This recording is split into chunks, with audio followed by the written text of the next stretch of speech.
This is Mike Money, back on the Money Pit. I'm going to review my favorite movie of all time, comedy, National Lampoon's Animal House. Came out in 1978. To me, it was like the grandfather of the raunchy comedy. You got a lot of perverted things. Okay, I'm going to do a little, where are they now? What did they do before? What did they do after? It was directed by John Landis, who also directed The Blues Brothers, Trading Places, An American Werewolf in London, among many others. Produced by Ivan Reitman, who also produced Stripes, Heavy Metal, I recommend that one, Ghostbusters, and others. Before this, I bet you Jacob, the cameraman, didn't know this. Ivan Reitman produced Shivers and Rabid.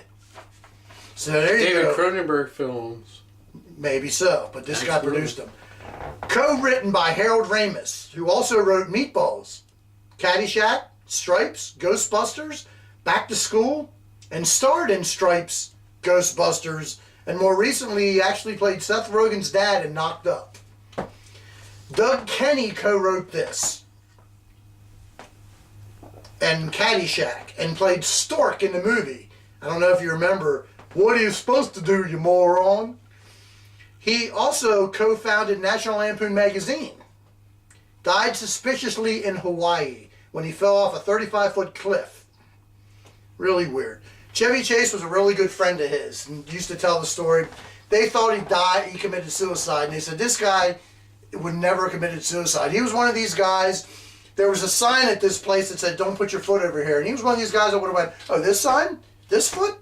And he probably was all fucked up and fell off the cliff. But he wouldn't have done it on purpose. Anyway, John Belushi.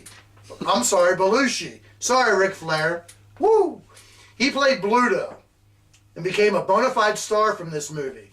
He later did The Blues Brothers, 1941, and his last film was Neighbors, which I always thought was a really good dark comedy. Doesn't probably get the press it should.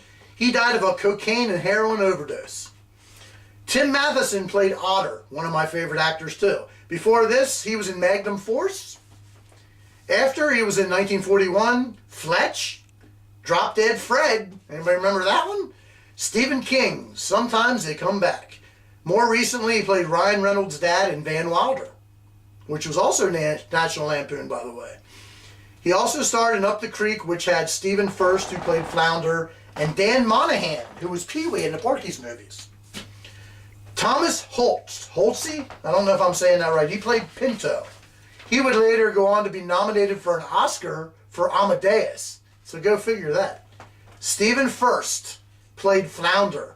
He went on to the aforementioned Up the Creek, and he was in the Dream Team. Peter Riegert played Boone. He was in Oscar, and much later, The Mask. Karen Allen, played Katie. She also was in Scrooged and The Wanderers.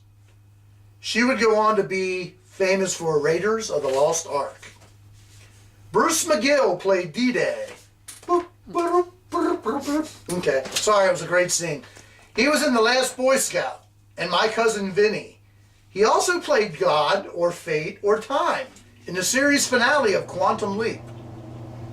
Mary Louise Weller, It has to be Louise. Mary Louise Weller played Mandy Pepperidge, who was the sex pot in the movie. She was in The Evil and Q, so she did up some good horror movies, not good. Kevin Bacon played Chip. It was his first movie. He was also in the first Friday the 13th, just for those of you who don't know. Mark Metcalf played Doug Niedermeyer. He would play his character in a few Twisted Sister videos. He also played Bob Cobb, better known as the Maestro, on Seinfeld. Sarah Holcomb was the grocery checkout girl. She would also play Maggie in Caddyshack. Dwayne Jesse played Otis Day, if you remember Otis Day and the Knights. It also had older stars like John Vernon, who played Dean Wormer. Verna Bloom was his wife. Cesar DeNova was the mayor. And Donald Sutherland was a college professor. All right, some of these classic quotes, and my God, I could recite the movie from beginning to end. But we'll start with a couple of these. Belushi going, they took the bar. The whole fucking bar. Toga, toga. Food fight. Double secret probation? Was it over when the Germans bombed Pearl Harbor? Germans? Pearl Harbor? Forget it, he's on a roll. Thank you, sir. May I have another? A wimp and a blimp. I already said it earlier, but I'll do it again. What the hell are we supposed to do, you moron? Fuck her. Fuck her brains out. Suck her tits. Squeeze her buns. You know she wants it. Anybody that ever saw that movie knows what I'm talking about. She's got a couple of major league yabos. See if you can guess what I am now. A zit. Get it? Would you tell those assholes to shut up? Hey, shut up, you assholes. Da-da-da-da-da.